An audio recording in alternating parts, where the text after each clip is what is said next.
এই সূরা তেলাওয়াত যারা করবে তাদের অনেক ফাজিলাত। এক নাম্বার ফাজিলাত হচ্ছে এই সূরাটা মানিআতুন মিন আযাবিল কবর। এই সূরা যারা তেলাওয়াত করবে তাদের কবরের আযাব হবে না। কবরে যাওয়া লাগবে কি লাগবে না? যাওয়া লাগবে না। কার কার হাত তোলেন? একজনও নাই। সবাই কবরে যাবেন।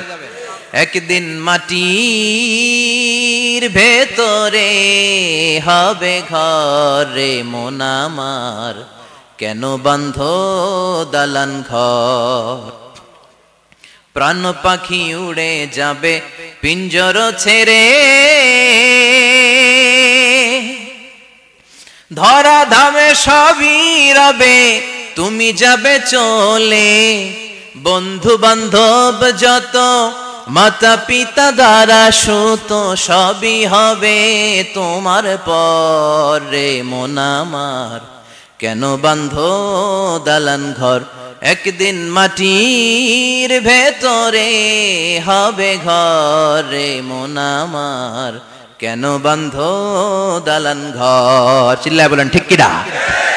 যাওয়া লাগবে, কেউ বাঁচতে পারবে না। দাদা চলে গেল, বাবা চলে গেল, মামা চলে গেল, আমারও যাওয়া লাগবে। আরো সেলিব্রিটি চাই, আরো সম্পদের পাহাড় চাই। ব্যস্ত, আমরা মহা ব্যস্ত। এত ব্যস্ততা কিসের? স্টপ, থামেন, অনেক হয়েছে, আন না, বসেন, একটু ভাবেন। দাদা চলে গেল, বাবা চলে গেল, মামা চলে গেল, আমাকেও চলে যেতে হবে। মাঝে মাঝে কবরস্থানে যাবেন, যে একটু দেখবেন এই কবরস্থানে শিশুরা শুয়ে আছে, কিশোররা শুয়ে আছে, আপনার মতো তাগড়া যুবকরা শুয়ে আছে, ওদেরও রক্ত গরম ছিল আপনার মতো। আজ ওরা নাই, সব শেষ। আপনাকেও যেতে হবে। এই কবরে আমাদেরকে যেতে হবেই। কবরের প্রশ্নের উত্তর দিতে হবে। চিল্লায় বলেন ঠিক কিনা? কবরে প্রথম প্রশ্ন করা হবে, মার রব্বুক, তোমার রবের নাম কি? আমাদের রব কে? ওমা দীনুক, তোমার ধর্মের নাম কি? আমাদের ধর্মের নাম কি? বিশ্ব নবীর চেহারা দেখিয়ে বলা হবে, এই লোকটাকে তুমি চিনো কিনা? চিনি না আমরা? চাঁদের চেয়ে সুন্দর তুমি, নবী আমার কমলিহি ওয়ালা, দু জাহানের বাদশা তুমি, প্যারা নবী সাল্লাল্লাহু আলা, দু জাহানের বাদশা তুমি, প্যারা নবী সাল্লাল্লাহু আলা, চাঁদের চেয়ে সুন্দর তুমি, নবী আমার কমলিহি ওয়ালা। সুবহানাল্লাহ পড়ে। আমাদেরকে জিজ্ঞেস করা হবে, রব কে? বলবো আল্লাহ। ধর্ম কি? বলবো ইসলাম। এই লোকটারে চিনো নাকি? আমরা বলবো চিনি, আমাদের প্রাণের নবী মুহাম্মদ সাল্লাল্লাহু। তিনটা প্রশ্নের উত্তর করতে পারলে এডিশনাল আরেকটা প্রশ্ন, ওমা ইলমুক। এই তিনটা প্রশ্নের উত্তর জানলা কেমনে? নকল করছো নাকি? বাংলাদেশে নকল আছে না নাই? কোথায় নকল করে? হ্যাঁ, কিছু লিজেন্ড আছে দেখি, একেবারে জামার ভিতরে নকল, টুপির ভিতরে নকল, স্কেলের ভিতরে নকল, মৌজার ভিতরেও নকল। আছে না নাই? কথা বলেন। ফেরেশতারা বলবে, তুমি তিনটা প্রশ্নের উত্তর করলে কি করে? আপনাকে বলতে হবে, আমি কোরআন থেকে শিখেছি, আমি হাদিস থেকে জেনেছি। চিল্লায় বলেন ঠিক কিনা? তখন ফেরেশতারা বলবে, আহলান ওয়া সাহলান, মারহাবান, কংগ্রাচুলেশন, তুমি উত্তর করতে পেরেছো। ইফসাহু লাহু কবরুহু ৭০ যিরান, আপনার কবরটারে ৭০ হাত লম্বা বানিয়ে দেয়া হবে। ইফতাহু লাহু বাবুন ইলাল জান্নাহ, জান্নাতের দিকে দরজা করে দেয়া হবে। ইলবাসু মিন লিবাসিল জান্নাহ, জান্নাতের পোশাক পরিয়ে দেয়া হবে। আর বলা হবে, নাম কানাউমিল আরুস, বাসর রাতে কনেকে নিয়ে বর যেমনি শান্তির ঘুম, আরামের ঘুম দেয়, তুমিও ঘুম দাও, ঘুমাও। You should get some sleep now, you are very tired man, ঘুমাও, অনেক হয়েছে, ঘুমাও। তোমার এই ঘুম কেউ ভাঙাবে না, ইসরাফিলের সিঙ্গার ফুৎকার ছাড়া। আল্লাহ এই লম্বা ঘুম যেন দিতে পারি, তৌফিক দাও।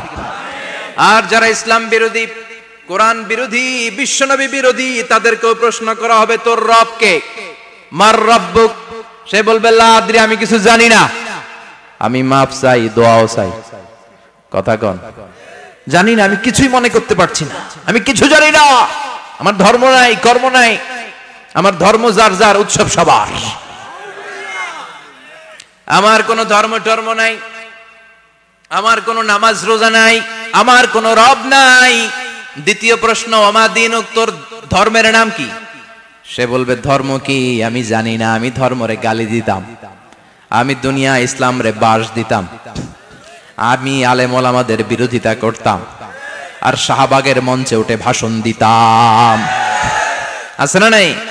সব গুমর ফাঁস হয়ে যাবে। ইয়াউমুত তাকাবুন। এরপর বিশ্বনবীর চেহারা দেখিয়ে বলা হবে এই লোকটারা চিনো নাকি? সে বলবে চিনি না, তবে আমার বন্ধুরা তার বিরুদ্ধে ব্লগে লিখতো, আমিও ব্যাড ব্যাড কমেন্টস করে দিতাম। এই লোকটার বিরুদ্ধে আমি কার্টুন বানাতাম, এই বিশ্বনবীর বিরুদ্ধে আমি কথা বলতাম। চিল্লায় বলেন ঠিক কিনা? ফেরেশতারা বলবে লা দারাইতা ওয়ালা তালাইতা, তুই তো কিছুই পারলি না, তুই তো কপাল পোড়া। ফায়ুত্রাকু বিমাতারিকা মিন হাদিদ, লোহার হাতুড়ি দিয়ে পিটিয়ে ওর মাসেলগুলো থেতলে ফেলা হবে।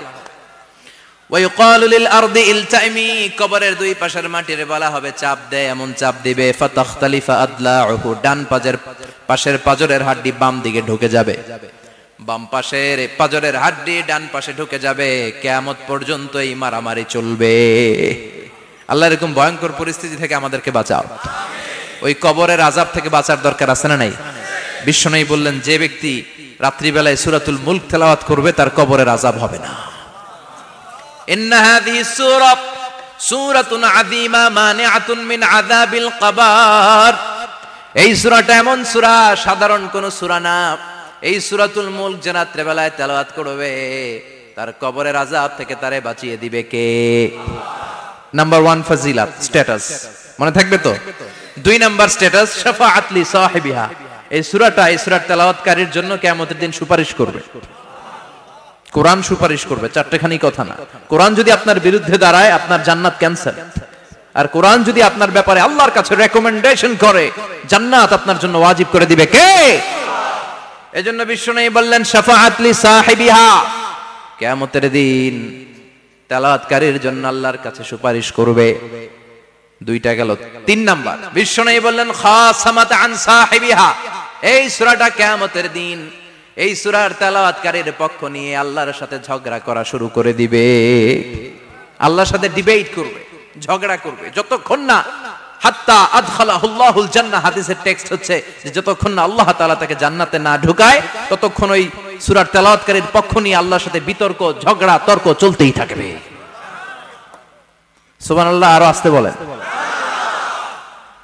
আবার বিশ্বনবী বললেন মান ক্বারা বিহা ফি লাইলাতিন ফাকাদ আকসারা ওয়া আতওয়াবা। রাত্রিবেলা এই সূরাটা যে তেলাওয়াত করবে পুরো রাত্রিটারে বরকতময় করে দিবে কে? এজন্য বিশ্বনবী আবদার করে, আবেদন করে আমাদের কাছে বলে গিয়েছেন, আমি চাই আমার প্রতিটা উম্মতের হৃদয়ে এই সূরাটা গাঁথা থাক। আমি চাই আমার প্রতিটা উম্মতের সিনার ভিতরে এই সূরার 30টা আয়াত গ্রথিত করা থাক। সুবহানাল্লাহ পড়েন। মাত্র 30টা আয়াত মুখস্থ করতে রাজি আছেন? 1 মাসে কয় দিন? প্রতিদিন একটা করে আয়াত মুখস্থ করলে এই সূরা মুখস্থ করতে লাগবে কয় দিন? হ্যাঁ, হোমওয়ার্ক। এটা আপনাদের বাড়ির কাজ, যেহেতু ক্লাসে হোমওয়ার্ক দেওয়া যায় না।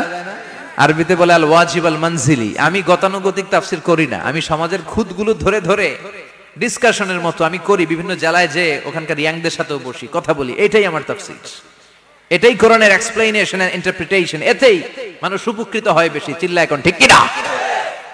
তো এটা আপনাদের বাড়ির কাজ, মাইথার দিয়া বাসীদের বাড়ির কাজ। হায়াতে আল্লাহ বাঁচায় রাখলে আবার কখনো দেখা হলে জিজ্ঞেস করবো যে মুলক মুখস্থ হয়েছে কিনা। কে কে মুখস্থ করবেন না হাত তোলেন।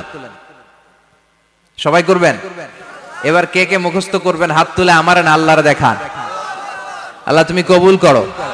আরো জোরে পড়েন আমিন। হাত নামান। এই সূরাটা it's an eye opener for you. এটা আপনার চোখ খুলে দিবে। এই সূরাটা আপনার চোখকে খুলে দিবে, আপনার ঘুমন্ত বিবেককে জাগিয়ে তুলবে। স্রষ্টার ব্যাপারে আপনার যদি কোনো সাসপিশন থাকে, সন্দেহ থাকে, এই সন্দেহের পাহাড়কে ভেঙে এই সূরা চুরমার করে দিবে। চিল্লায় বলেন সুবহানাল্লাহ। আল্লাহ ডেকে বলে গোলাম, কিছু কিছু নাস্তিক আছে আমারে খুঁজে পায় না। এরকম কপাল পোড়া নাদান নাস্তিক বাংলার জমিনেও আছে না নেই? এরা বলে আনসিন ইজ নাথিং, যেটা দেখা যায় না ওইটা মানি না। বলে না, do you see the air in the atmosphere? বাতাসে, বায়ুমণ্ডলে যে বাতাস ঘুরে বেড়ায় এটা কি তুমি দেখো? তো মানো কেন? Why do you believe on that? Why do you believe on air? বাতাস বিশ্বাস করস কেন? কপাল পোড়া নাস্তিকরা বাতাস মানে না।